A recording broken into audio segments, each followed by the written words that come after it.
I hate telling stories, but I understand that it's necessary to do so in order to talk about the event I want to share. What I look like and what Stephanie looks like doesn't matter. Use your imagination to fill these gaps with yourself and the love of your life. Stephanie and I found each other mutually attractive. What sparked between us wasn't based on appearance, a big phallus, or a tight butt. This story is about love. I'm married to Stephanie. Others called her Steph, but I never did. I found the name beautiful. She also called me Robert, although everyone else called me just Bob.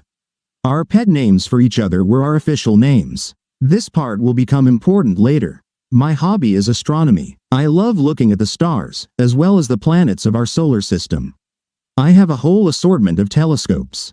Some people have lots of weapons, some have lots of vinyl records. I have a bunch of telescopes. I acquire new ones just like anyone who likes the latest version of their favorite things, striving to get the newest modification. If you had asked me a few months ago if anything was wrong in our marriage, I would have told you, yes, damn it. Something hasn't been right lately. Stephanie and I have been married for 3 years. We discussed the appropriate time to have children. We had a wonderful moment when we both decided it was time. For 2 months, that's all we talked about. And then, she suddenly didn't want to talk about it anymore. Our sex life, which had been insanely exciting with the anticipation of having a baby, didn't return to what it used to be. It became more like a routine. It wasn't cold. Sex seemed mutually satisfying, but there was no passion. And then, 3 weeks ago, sex just stopped altogether. I assumed it was because of female problems that I could never understand, or because she changed her mind. Both of my theories were wrong. I returned from work at my usual time. There was nothing that really suggested what was supposed to happen next. There was no strange car in the driveway. A stranger's car was parked on the street, but I only realized that later. I entered to see my wife and a man I had never seen before on our couch. Usually, I would call it a couch, but what I saw is the reason I describe it differently. They were sitting together, holding hands.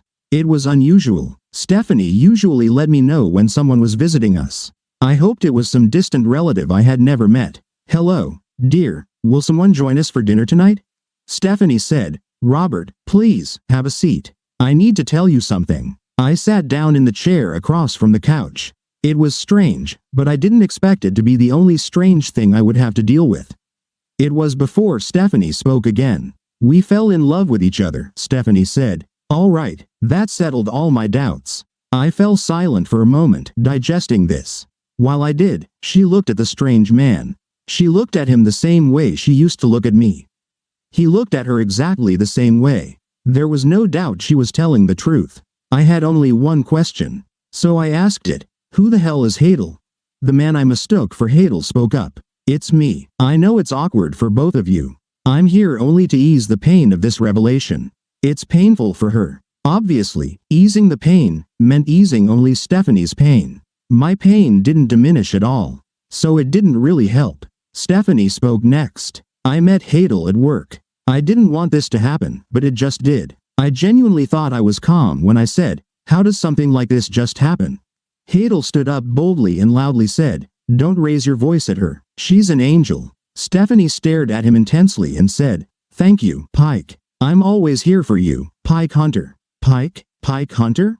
I was stunned. It was like a brain collision. I used that word from my own experience of playing rugby. What I felt was akin to getting kneed in the head. I was completely disoriented. My next words reflected this. I composed my emotions again and said calmly, "Maybe there's a way we could work this out. I've read stories about women who can be in love with 2 people at the same time.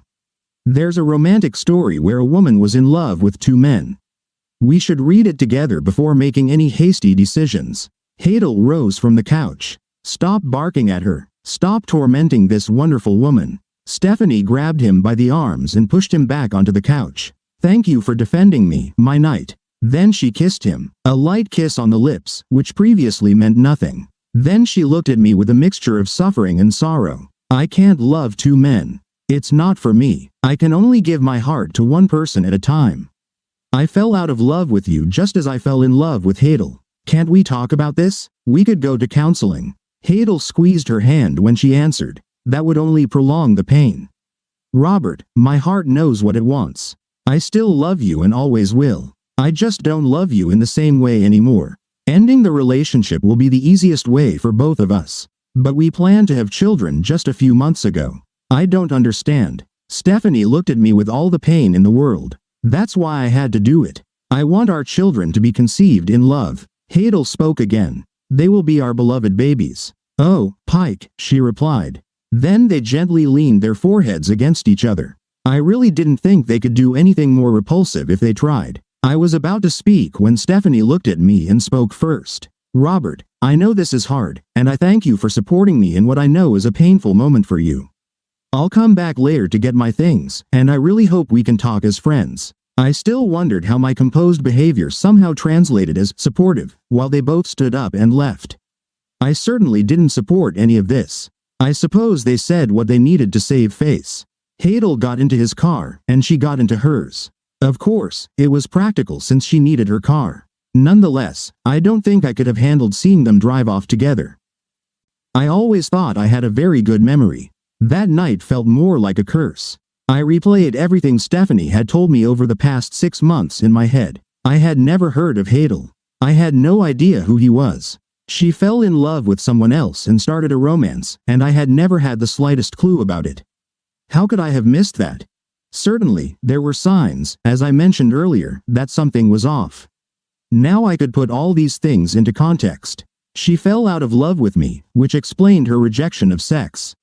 She completely shut me out of her bed for the past 3 weeks. I came to the conclusion that it was roughly around the time when she and Hadel fulfilled their mutual desire. She said she could only have one love at a time. It was probably then that she gave him her heart and body. I was still trying to make sense of it all when I got a call from the hospital. Stephanie had been in another car accident. Yes, another one. Stephanie was always too impatient. A year ago, she rear-ended someone while returning from work when traffic suddenly stopped. Physically, she was fine, but emotionally, she was shaken. She lost consciousness when the airbag deployed. She wasn't even hospitalized because of it. This time was more serious. They took her to the hospital because she was unconscious when paramedics found her. I was told she ran a red light at full speed, then swerved to avoid an oncoming car. Eventually, she crashed into the side of a roadside cafe. Obviously, this information came from Hadel. Of course, he didn't call me or inform me about it. I received this information from the staff. I was still pondering the avalanche of information when Hadel approached me. Yes, he was there too. He got there before me, but I hadn't seen him until then. He didn't express mutual grief or offer any unwelcome embrace. He didn't say anything like, "Hi," or "Let's talk." He just went straight to the point. "Bob, I can't see her since I'm not a family member. You know she left you for me, so I'd appreciate it if you let me in. You should approve of this. Technically, I'm not family, but I'm her family." Technically? Given such an approach, I gave my response. It was straightforward. No. If I were you, I'd let her go. I'd like to move on. Let me comfort her. No. Are you really going to be an asshole at a time like this? With those words, I turned my back on him and headed to Stephanie's room. He was definitely right. I had been acting like a jerk. I didn't feel guilty about it in the slightest. I had barely managed to cope with the pain when Stephanie announced she was leaving. I hadn't even had time to reach the anger stage. Seeing Nigel and hearing him out had turned sorrow into anger. I couldn't lash out at my wife after she had been in an accident. So being a jerk to Nigel at the moment wouldn't hurt. I needed answers, and I hoped to get them. Until I did, Pukey wouldn't get near her. The fact that he felt pain was somewhat soothing to me at that moment. I was intercepted by Dr. Beller. He looked like a wise and experienced doctor. His gray hair reassured me that he was a source of knowledge. He told me that my wife likely had amnesia, judging by what he could tell. Otherwise, she was physically fine, just like in the previous road incident. But with her head, however, this time was different. Except for soap operas, I had no idea what that actually meant. What I learned from the TV was that I should hit her on the head again to bring back her memories. Soon enough, I realized that soap operas should not be considered a source of medical knowledge. Dr. Beller looked very much like a doctor when he explained this to me. "She has retrograde amnesia," he said. "I didn't know there were different types," I replied. "There's also a version called anterograde amnesia." People with it can't form new memories. Have you ever seen a movie called 50 First Dates? Yeah, it's actually a criminally underrated Adam Sandler movie. All Adam Sandler movies are underrated. Well, let's agree to disagree on that one. There was no point in annoying him. After all, he was her doctor. So, if she doesn't have that kind of amnesia, what type does my wife have? He's one of the types that most people are familiar with. She can't remember anything after a certain point. She'll still create new memories. Is it permanent? It rarely happens that way. Memories usually come back. It's extremely rare that they never resurface again. How long will it take for her memory to come back? It varies. It could happen this week. It could take a year. It could take even longer. So, she could just suddenly remember everything at any moment?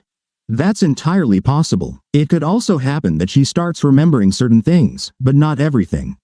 She gradually remembers more and more things. So, you're saying you really have no idea what's going to happen. That's exactly what I'm saying. Also, you should give Mommy's Boy another chance.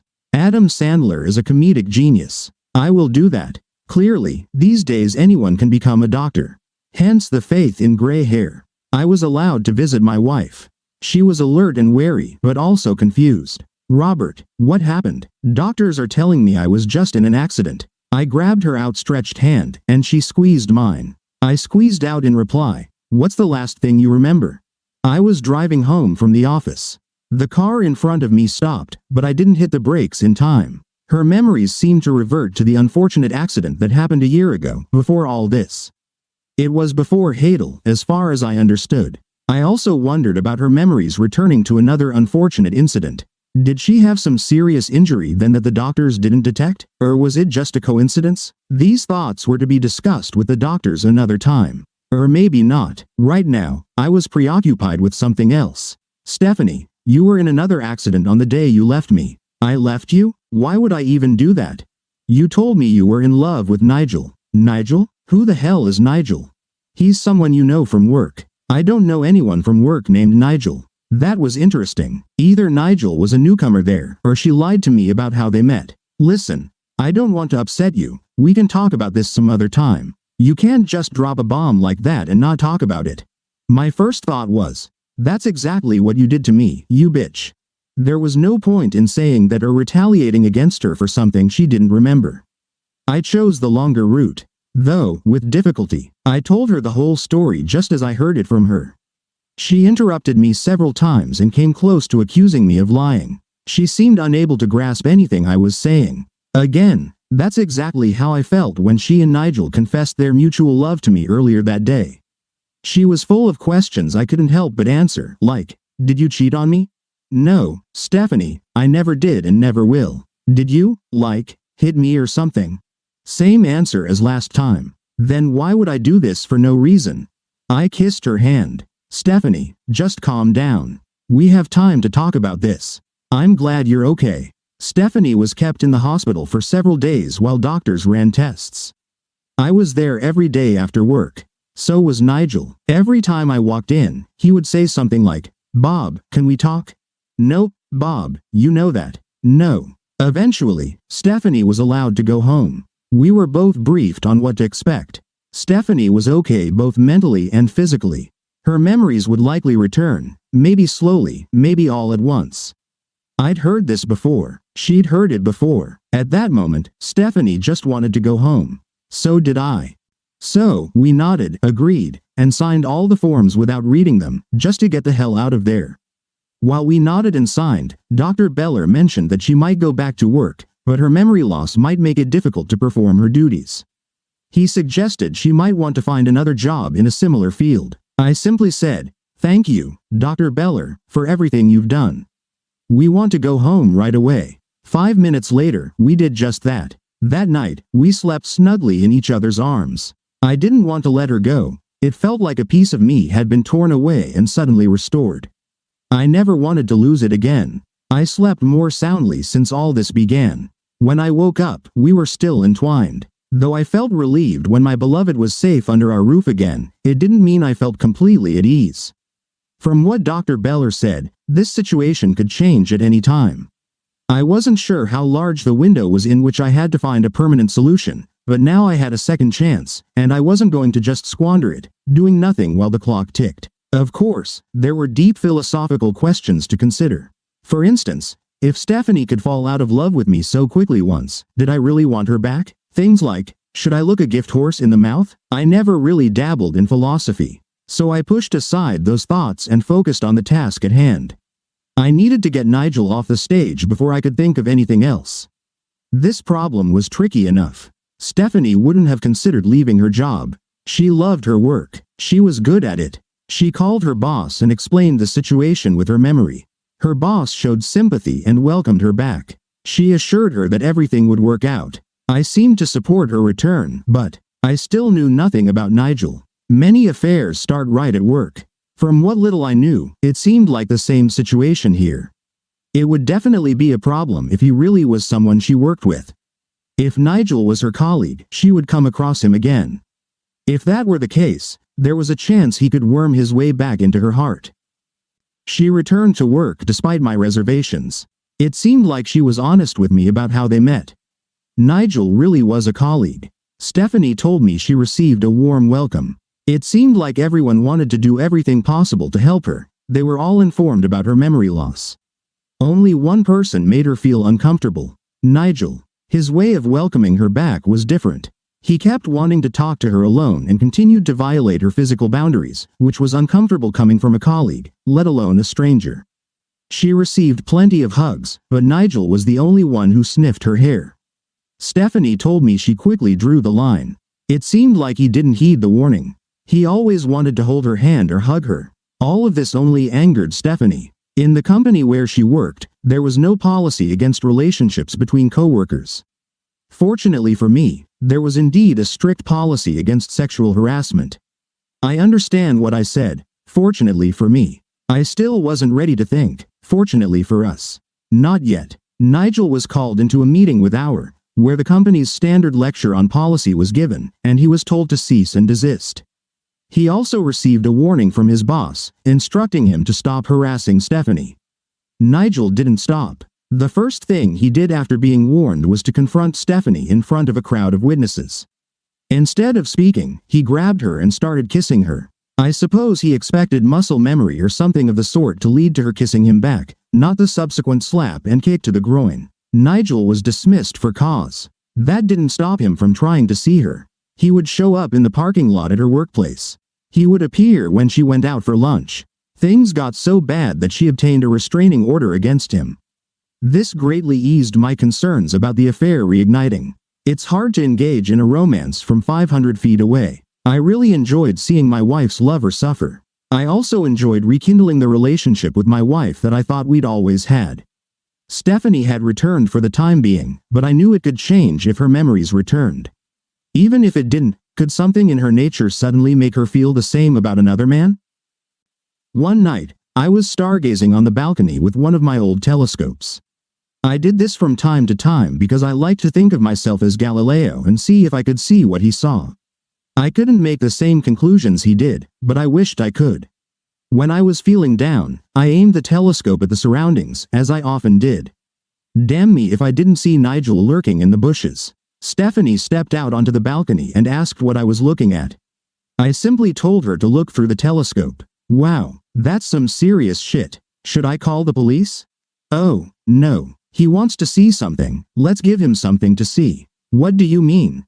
I want him to see me making love to you. I want him to know that you're mine. He'll see us naked. You told me he's already seen you naked. No, only you have seen me naked. I don't think he's ever seen me naked. Then it's time for him to see it. I want him to see something he'll never be able to compete with. Let's show him something from me that he'll never get and never see again. Let's show him two people in love like he'll never see. Let's talk about pressure. It was supposed to be hard for me. It wasn't. Her enthusiasm was contagious. Damn, it was hot. Years had passed since our prelude was so intense. We kissed, caressed each other tenderly, then kissed again and again. At that moment, I had no idea if Nigel was still watching us or not. I hoped he was. I didn't care anymore. We were both in the present moment, enjoying each other's touches and tastes like we hadn't in years. Stephanie doesn't make noise when we have sex. She just makes quiet sounds. If she ever speaks during sex, it's usually quiet one-word statements like, yes. I talk more than she does. I can utter up to 3 words. You're beautiful, or, Stephanie, my Stephanie. Tonight, we're going to put on a show. We started slowly, both knowing we were being watched. Soft touches with lips and fingertips. Quiet whispers of approval. We both gasped. We both breathed in, still gazing into each other's eyes. Stephanie leaned in and bit my lip. I enveloped her mouth with my tongue, allowing Stephanie to slowly descend onto me. Faster, she said, rising on her toes. A slight pain added a delightful counterpoint to our connection. Someone moaned. I heard Stephanie breathing heavily, her legs moving up and down heavily. She held on tightly, tilting her head back. I could see our skin, glistening with sweat in the moonlight. I felt anticipation in both of us as we approached climax. A quiet mew escaped Stephanie's throat. Stephanie grabbed my chin and shouted, "Give us a baby." Nigel screamed, "No, we must have our children, our children." Obviously, this was the straw that broke the camel's back for Nigel. He chose this moment to burst out of hiding. "Pocahontas, please, stop, I love you." At that moment, we paid no attention to it anymore. At that moment, nothing was more desired by me than experiencing an orgasm. Judging by her facial expression, she wanted the same. I can always tell when she's in the moment. She never looks at me. Her eyes look anywhere but at me. Realizing his words were barely audible, Nigel decided to make a nonverbal statement with action.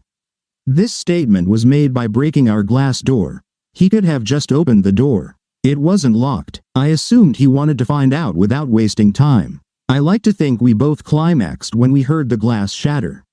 I didn't even bother to get dressed and rushed downstairs. Contrary to what we see in movies, throwing your body full force into a window doesn't go unnoticed.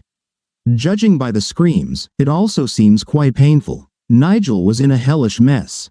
He was halfway in and halfway out, stuck in the frame and desperately trying to free himself from the glass. I grabbed his hand and pulled him inside. He screamed again. His clothes were torn, and there were lacerations all over his exposed flesh. Instead of thanking me, he shouted, "Get your hands off me." He lay sprawled on the floor. He really seemed indifferent to the fact that he was bleeding and leaving stains. The area was tiled, but it would still need cleaning. I called 911. At the time, I thought it was for urgent medical assistance. Nigel looked like he lost a battle with a chainsaw. However, after talking to the 911 operator, I realized I was also reporting a crime. I lived in a city where reporting a crime could lead to the person reporting it being arrested or shot. Let's just call this city Baltimore. It was one of those situations where I could have been handcuffed and spent the night in a cell because the police simply arrested everyone at the scene and let the legal system sort out the incident. I didn't even touch him after pulling him in. 2 police officers arrived. One of them was quite a big and imposing guy. The other was a smaller woman, and I had a feeling you wouldn't want to mess with her. While Nigel and I were ordered to lie down and not move, Nigel once again tipped the scales in my favor. As they handcuffed both of us, he shouted to Stephanie, "Pocahontas, I'll come back to save you." The larger policeman was Officer White Cloud. That was all he and his partner needed to hear. I really hoped he would eventually get promoted and become Chief White Cloud. When the dust settled, the court ruled that Nigel had violated the restraining order. Additionally, he was guilty of breaking and entering. Nigel was going to disappear from our lives for a while. It didn't help when Officer White Cloud took a stance where he mentioned Pocahontas in front of the most liberal judge who could preside over this case. Did I mention the judge was also a woman who hated harassment? At that moment, I wanted to kiss her, but I didn't want to tempt fate. Nigel ended up in jail. Oh, not forever. He got a sentence of 2 years and served 3 months. Still, it was unexpectedly harsh. Now he was a criminal. That would mark his future. It seemed he finally got the message because there was no more contact from Pookie. That was one problem that could be put to rest. But there was still a time bomb ticking, bringing back her memories. Selfishly, I didn't want that to happen. Considering how she felt about Nigel now, I didn't think it would be good for her either. Nevertheless, we had to move forward, ready for it. I had no doubt that if it ever happened, we would face it together. I also had no doubt that it would be a complication we didn't need. And with that, my story ends. I believe they lived happily ever after. This story is best appreciated as the humorous tale it should be. Nonetheless, I understand that some readers may consider this story unfinished because the reasons for this romance were never explained. I didn't explain it because I don't know the reason. I used a combination of real-life experiences to describe Stephanie's thoughts when she decided to leave him. I know this, simply from my own life experience, as well as talking to women and men. The explanation, "I just fell in love with him," has happened more than once. If someone finds this story incomplete, I already know in my mind what will happen if she regains her memories. It will still be a happy ending, one that will include therapy, counseling, and arguments. Thank you for being with us and listening until the end. If you found it interesting, please subscribe, give us a like, and leave your comments. And we'll see you on the Cheating Secrets channel.